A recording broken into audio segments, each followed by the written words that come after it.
Delighted now to be joined by Labour's Deputy Leader, Angela Rayner. Lovely to see you. You've had what, Keir Starmer says is a coup. Christian Wakefoot, excuse me, did that dramatic thing of crossing the floor from the Tory benches to your benches.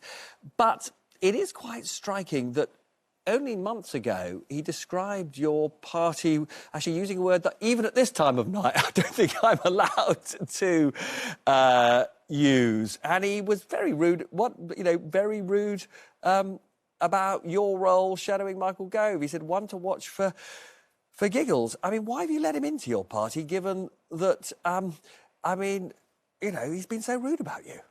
Well, I think, first of all, Chris making the move over to our party shows that we've got the values and we've got the image of what we want for the country going forward, and it must have been an incredibly difficult thing for him. Listen, I've had worse than that on my family WhatsApp, so I'm not gonna. If I cried every time someone had a bit of banter about when I say something, at least I provoke a reaction, is what I'd say, and certainly that's what I try and do, and stand up for my constituents. And I think what Chris has done actually is try and stand up for his constituents, and it goes beyond Bury South. This is a problem that the Conservatives have now in a lot of those seats they won at the last general election, is that a lot of the voters there now are very cross, not just with the actions of the Prime Minister breaking the rules, but actually the fact that he's tried to lie his way out of it and continues to think that he's the rule maker and he doesn't have to follow those rules. And that's what's really starting, I think, to bite across the country, and it's starting to bleed now into the Conservative Party, not just about Boris, but why are they allowing him to continue knowing that he broke the rules and undermined his own public health messages. I mean, just in terms of your own role, when did you learn that he was coming across? I learned earlier today that he was coming across. I didn't know before that he was coming across. But so is this another example of Keir Starmer keeping you out of the loop?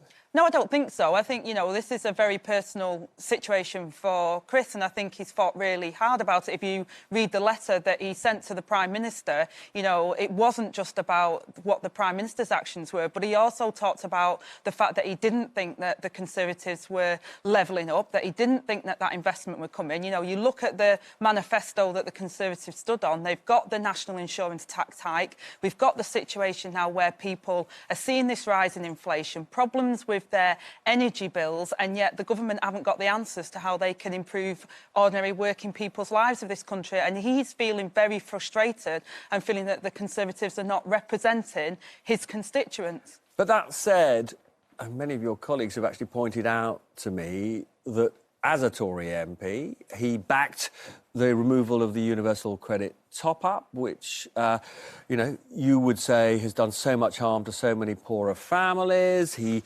backed, legislation that makes it harder for people to engage in protests. He, was in favour of some of the immigration restrictions that many of your colleagues oppose. So why is he welcome in the Labour Party and Jeremy Corbyn isn't?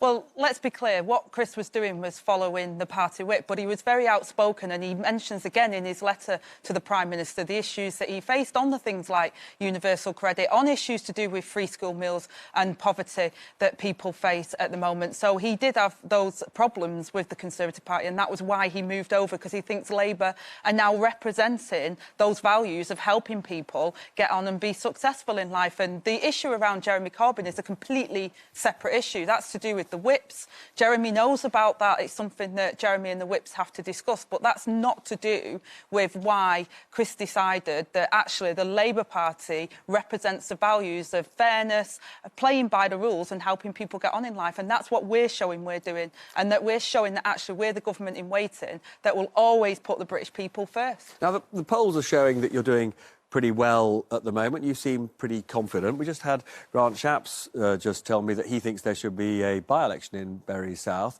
Wouldn't it be much better if Christian Wakefoot, or indeed another Labour candidate, put themselves forward to the people of Bury, given they didn't elect a Labour MP, they elected a Tory? You've got to have a by-election, haven't you? Well, you know, this comes to the heart of what I was saying previously. There's a lot of people in a lot of these constituencies now and a lot of the public that voted for the Conservatives that feel very let down. So have a by-election. I'm quite happy. One by-election is not going to change the government because it's one and they've got a majority higher than that. Let's have a general election and let's see if we can test this majority now within that. I think some people would think you're not being completely straightforward with that answer, but you know, I think we need to. There's a lot of people in this country that are angry. If he wants to test his, you know, his mandate, let's have a general election. I'm pretty certain that we'll have. Some would say maybe test it in a by-election, but I've got lots more to talk to you about. Don't go away. As I say, I'll be talking much more to Angela Rayner after the break, and also to Daisy and Gavin. See you in a minute. So much to chew over. So I just want to ask you a couple of questions, actually, following on from what Anusha's just been talking about. One is, it is very striking, the extent to which you've gone from behind the Tories, neck and neck now, to this very significant lead every poll shows.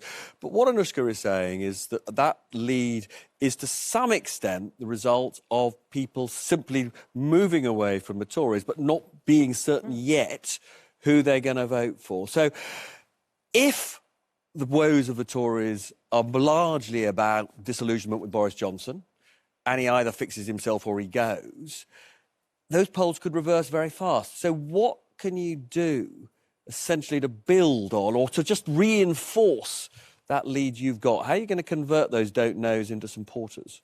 Well, I think that analysis is quite a fair analysis. You know, certainly we've been doing extremely well compared to if you look at where we were at the last general election and where we've got to with Keir as leader and myself as deputy. We've made significant progress. But I think, again, the voters are still at that point where they're still saying, you know, Labour, we want to see more, we want to see what you stand for. We've been setting that agenda out. It was difficult during the COVID pandemic. You know, we were putting the national interest first, absolutely right. And we've tried to be incredibly constructive, like things like keeping our schools open, for example. And we got Plan B through, of course, for Boris Johnson. So we know we've got to continue on that path to prove to the voters that we are a party that is electable to them, that have got their interests at heart. And I think we're doing that, whether that's with the cost of living crisis, the energy situation we see at the moment, or whether it's through all the other things that we've been putting in place around making sure that we've acted in the national interest to keep people safe, and we stuck to the rules. And obviously what you're saying is you can't simply count on the Tories to be incompetent in the way many people have felt they were recently. And we never would, you know, we don't want to do But on something I also want to raise with Daisy, which is the second part of what Anushka was talking about, which is all the analysis, and there's tons of it now, that shows that if you had some kind of alliance with the Lib Dems, and indeed possibly the Greens as well, wouldn't necessarily have to be a formal alliance, you would have a much better chance of winning an election. So why don't you just admit that's the best path to victory? Look, we think the best path to victory is we are the Progressive Alliance of the Labour Party. We want to govern across the whole of the United Kingdom, and we want to put that platform forward. And, you know, voters will vote for that when it comes to a general election. That's what we think we should do. We've already made, you know, good progress on where we were. We have got major challenges, but we believe that we can overcome them, and we can show the British public across the whole of the United Kingdom that we are a party that can govern in the interests of, whether you're in Wales, whether that you're in Scotland, or whether you're in England or Northern Ireland, we can govern that will put your interests first, which is looking after working people and making their lives better. But Daisy, in Shropshire North, which you won handsomely, the Labour Party didn't turn up. It was effectively an informal alliance between the two of you, wasn't it? Well, on the ground in North Shropshire, actually, the local Labour Party activists were campaigning incredibly hard in parts of North Shropshire. But what we realised and what we made very clear was that voters can see what the choice is at the ballot box. So you don't think you need a deal with Labour? You think that you can win an election, or that in a sense the opposition parties can get the Tories out without doing a deal between each other? Yes, I think so, and I think it's actually very insulting to voters to talk about doing deals. In both Chesham and Amersham and in North Shropshire, we made it clear what the choice was at the ballot box. Voters could hear that message, and there were votes in both directions. We were able to attract Labour voters to vote tactically for us and to lend us their votes, and we're always very grateful when they do that. But we also had a number of former Conservative voters, indeed some people who had voted Conservative their entire lives, who decided they wanted to vote Liberal Democrat, and we'll be looking to replicate that in many seats around the country in the Blue Wall. You see, I agree with Daisy's central point there, and that is if you tell voters who to vote for in any kind of alliance, they're not going to be particularly happy about that. Actually, they're an intelligent electorate. They know what they want to do, and people generally tend to make a decision based on the facts that are in that area, and they think this is what we're going to do at that time. So I think it is kind of insulting to say to people, we're going to tell you who to vote for. People will make their mind up, and I think it can backfire on people when you try and tell them that actually we think you should vote tactically here. Most people will make a decision based upon the circumstances that they see locally and who they think will be able to get the Conservative out and get us into power. I mean, on the other big issue of the moment, which is COVID restrictions, we've still got, infections running at around 100,000 a day, which by all standards is a lot of infections. And yet we've heard from the Prime Minister pretty much all restrictions are going. He's even raised the likelihood that by the end of March, maybe sooner, you won't even have to quarantine at home if you've got COVID. Do you have any concerns about the lifting of these restrictions? Well, as Keir said in the House today, our central point is that we go where the science leads us, where the evidence is. Keir's asked for that to be published so that people can see that. Because I think one of the problems we face now is a lot of people actually are thinking, well, Boris Johnson broke the rules. These rules are not important. Why are we sticking to them? Actually, what we need to do now is show people where the evidence is and the science of how we can make informed decisions to learn to live with COVID. And we've set out that roadmap from Labour because, we're not over. We have this concern about future variants. We've got to look internationally as well. We've had a successful programme of vaccination here, but we know that parts of the world are still not vaccinated enough, and therefore we have this risk of new variants all the time. So we've got to do more to educate ourselves on how we can keep ourselves safe and give people the information so that they can make those informed choices. And just on that, you've said we've had a successful vaccination programme here, and as I mentioned earlier, the booster programme has been faster than in most other countries. Do you want to give the Prime Minister some credit for that?